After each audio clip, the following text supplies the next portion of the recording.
আজি আমাৰ টিলাৰদিয়া আৰু কৰিয়ামাৰীৰ অঞ্চলৰ পৰা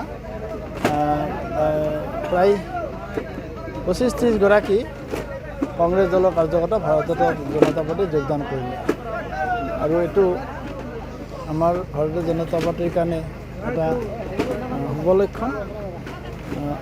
যোৱা পঞ্চায়ত নিৰ্বাচনতো চৰ অঞ্চলৰ ৰাইজে বিপুল সঁহাৰিৰে আমাৰ চৰ আঞ্চলিক জিলা পৰিষদৰ সদস্যগৰাকীক প্ৰায় 8,500 ভোটত জয় কৰাই দিছিল আৰু তাৰপিছতো বহু কংগ্ৰেছ কৰ্মী আমাৰ দলত যোগদান কৰিছে। চৰ অঞ্চলৰ ৰাইজেও উন্নয়ন বিচাৰে, বিকাশ বিচাৰে।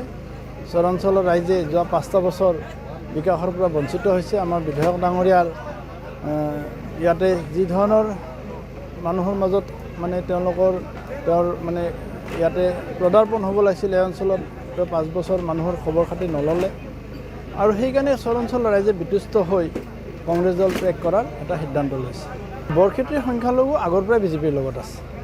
2013 চনতো আছিল পঞ্চায়ত নিৰ্বাচনত, 2016 চনতো মোক ভোট দিছে, 2019তো ভোট দিছে, 2021তো ভোট দিছে।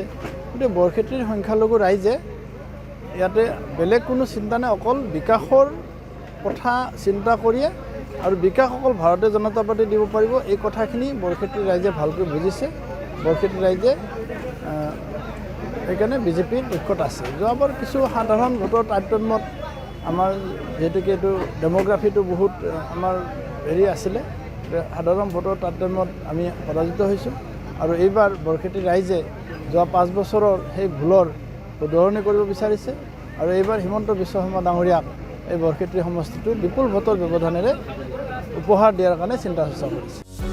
যিকোনো খবৰৰ বাবে যোগাযোগ কৰক আমাৰ এই নম্বৰত 9181 307 221।